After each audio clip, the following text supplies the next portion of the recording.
Soy Carlos Dada, director de El Faro. Hacer periodismo en Centroamérica es cada vez más difícil. Trabajamos bajo acosos, amenazas y detenciones arbitrarias por parte de regímenes que necesitan ocultar su corrupción, sus abusos de poder y sus pactos mafiosos.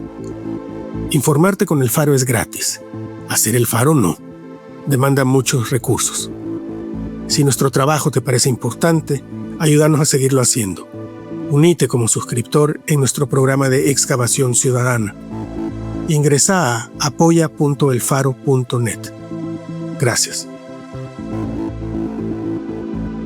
Soy Graciela Barrera. Es 11 de abril. Hoy en el resumen, exagente del FBI relata cómo se frustró la extradición de líderes de la MS-13.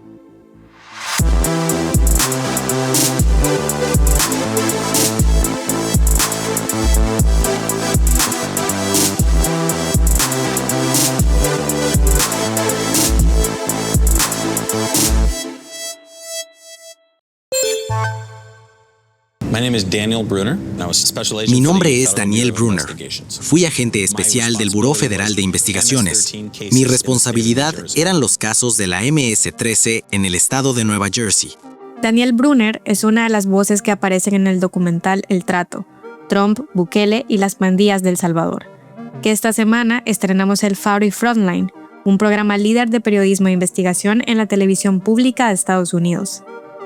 Brunner investigó durante años a la MS-13 en Estados Unidos. Formó parte de una unidad especial creada para ir tras la estructura de mando de la pandilla, Joint Task Force Vulcan, o en español, Fuerza de Tarea Vulcano.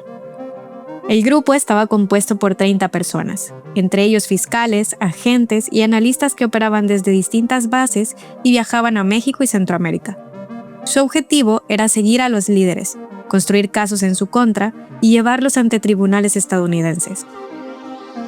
Brunner y otros agentes trabajaron con fiscales en El Salvador para construir los casos y solicitar la extradición de los principales líderes de la MS-13 durante meses, impulsado por Donald Trump en 2016.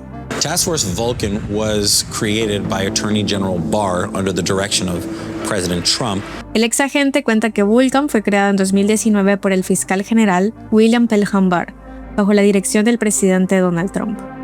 En ese momento, los funcionarios estadounidenses dijeron que los miembros de la MS-13 en el país recibían órdenes de los líderes pandilleros desde El Salvador. Brunner explica que sacar a los líderes de la MS-13 de El Salvador y llevarlos a Estados Unidos cambiaría toda la dinámica de la organización. There's leaders on the streets and then there's leaders in jail. We wanted them both. Vulcan quería a los líderes que estaban en las calles y los que estaban en las cárceles salvadoreñas. El equipo fue creado para investigar a la MS-13 en toda su dimensión. No solo buscaba documentar sus actividades criminales, sino también rastrear sus vínculos con la corrupción política y entender hasta qué punto la pandilla podía influir en estructuras del gobierno. Yo fui parte del equipo que armó la acusación. En ese momento, una vez que los acusamos, presentamos la documentación para solicitar su extradición a Estados Unidos. Pero ese camino cambió. En El Salvador, el gobierno de Nayib Bukele consolidó su control sobre las instituciones, incluida la Corte Suprema de Justicia, que tiene la última palabra sobre las extradiciones. Desde Estados Unidos, los investigadores entendieron que la puerta se estaba cerrando, cuando en 2021 los diputados oficialistas destituyeron a los magistrados de la Corte. En los primeros meses del segundo mandato de Donald Trump, Bukele abrió las puertas de la mega prisión Secot para recibir a deportados detenidos en Estados Unidos y acusados de pertenecer a pandillas. Entre marzo y abril del 2025, más de 200 migrantes venezolanos fueron enviados a prisión por orden del gobierno del presidente Trump, invocando la ley de enemigos extranjeros y acusándolos de ser pandilleros del Tren de Aragua. La mayoría de esos hombres no tenían antecedentes penales ni vínculos comprobados con esas organizaciones criminales. El 5 de abril de este año, una firma de abogados de Utah presentó un anuncio de demanda contra Estados Unidos en nombre de Johnny Hernández, un joven venezolano de 20 años deportado al Secot, quien denuncia que su envío se realizó sin el debido proceso a la prisión y su encierro en la cárcel más estricta del gobierno del presidente Bukele, donde sufrió malos tratos y torturas. En esas deportaciones también hubo migrantes salvadoreños. Hasta ahora, varios de ellos continúan desaparecidos. Para saber más, Escucha a los migrantes salvadoreños desaparecidos en el Secot en el Faro Audio. La deportación de los migrantes no fue una decisión unilateral.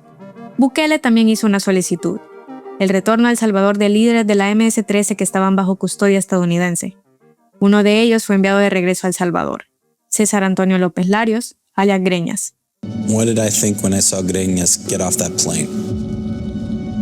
I was sad. I was sad because I knew that was a lot of hard work that we did for Vulcan.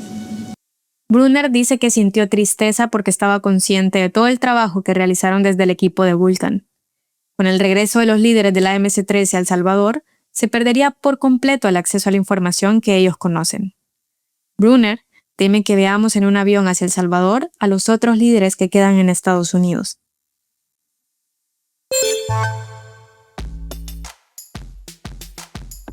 Ibrahim Bukele, hermano del presidente Nayib Bukele y sin ningún cargo público, aseguró en la red social X que existe un equipo independiente dentro del gobierno que revisa caso por caso las detenciones realizadas durante el régimen de excepción, así como las denuncias por las más de 500 muertes de personas bajo custodia estatal. La existencia de este grupo no había sido informada previamente por ninguna institución. Tampoco hay claridad sobre cuándo fue creada, quiénes lo integran, bajo qué normativa opera o cuáles son los criterios que utiliza para decidir qué casos se revisan y cuáles no. Según lo dicho por Ibrahim Bukele, este equipo trabaja en coordinación con la Fiscalía, el Ministerio de Seguridad y centros penales, e incluso incluye personas vinculadas al despacho de la primera dama. Pero, de acuerdo con la legislación salvadoreña, ninguna de estas instancias tiene la facultad de decidir sobre la libertad o detención de una persona. Esa es una atribución exclusiva de jueces y magistrados. El hermano del presidente afirmó que este grupo tiene incidencia directa en la revisión de casos y dejó entrever que él mismo puede trasladar solicitudes para que sean consideradas. En intercambios públicos, incluso invitó a usuarios de X a enviarle casos por mensajes privados para ver qué se puede hacer. Puedes leer la nota completa titulada Ibrahim Bukele revela equipo al margen de la ley que revisa capturas, escrita por Carlos Martínez y Daniel Reyes. 4 bebés murieron en El Salvador, en medio de las precarias condiciones de salud que enfrentan mujeres detenidas y sus hijos en la granja penitenciaria de Izalco. 2 de ellos, Carlos y Génesis, pasaron meses en prisión y fueron liberados cuando su salud ya era muy grave. Ambos fallecieron pocos días después. Otros 2 casos, Keren y Abigail, murieron durante el parto, sin evidencia de atención médica adecuada para sus madres. Así lo reveló esta semana una investigación de la periodista Loida Martínez Avelar en revista Factum. Entre diciembre de 2022 y mayo de 2023, la Dirección General de Centros Penales mantuvo aislados a 30 recién nacidos en esa cárcel, debido a un brote de hongos. Ante la falta de medicamentos, las madres recurrieron a medidas extremas como bañar a sus bebés con lejía. Entre 2021 y 2022, la Asamblea Legislativa aprobó la ley Nacer con Cariño y Crecer Juntos, orientada a garantizar partos dignos y cuidados adecuados para los recién nacidos. Sin embargo, esta normativa contrasta con la realidad de los bebés que permanecen en prisión, junto a sus madres bajo el régimen de excepción.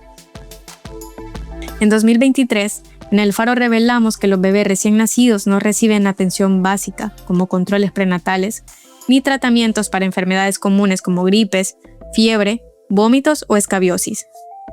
Génesis ingresó en prisión con apenas 9 meses y permaneció ahí hasta los 17.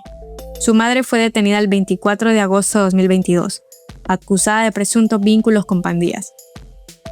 En noviembre de 2022, el Centro de Desarrollo Infantil de la Granja Penitenciaria de Izalco extendió un certificado que autorizaba a Génesis para iniciar la etapa de educación inicial, pero su deterioro físico empeoró.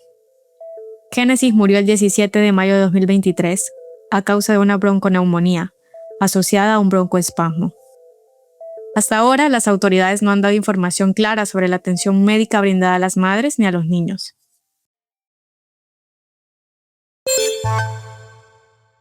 En la nota de Centroamérica, Gabriel Labrador explica cómo el expresidente de Honduras manipula una resolución judicial reciente para ocultar su culpabilidad por narcotráfico. Juan Orlando Hernández, el expresidente hondureño que recibió un perdón oficial de Donald Trump para liberarlo de una condena de 45 años de cárcel, mintió esta semana diciendo que un tribunal superior lo declaró inocente. Eso es falso. Una corte de apelaciones en Nueva York lo único que hizo fue declarar cerrado el expediente de la apelación por considerar que ya no tiene razón de ser, debido al perdón anunciado por Trump en noviembre pasado. La resolución de la Corte de Apelaciones de esta semana anuló los efectos de la sentencia a 45 años, emitida en junio de 2024, pero no borra el hecho de que Hernández fue procesado, encontrado culpable y condenado por narcotráfico y posesión de armas. De hecho, en el juicio de 2024, su propio abogado defensor pidió una condena de cárcel equivalente a 40 años, pues es la menor posible para ese tipo de delitos. Tras la condena, el caso estuvo en estudio de la Corte de Apelaciones todo este tiempo hasta este miércoles 8 de abril. El tribunal dijo que no tenía sentido seguir estudiando el caso por el perdón oficial y ordenó cerrarlo. Hernández ofreció una conferencia de prensa a través de una videollamada con medios hondureños. En redes sociales, él y sus hijas simularon que la corte había decidido que es inocente, aunque el documento no menciona nunca ese concepto. Este es un video de sus hijas Isabela y Daniela.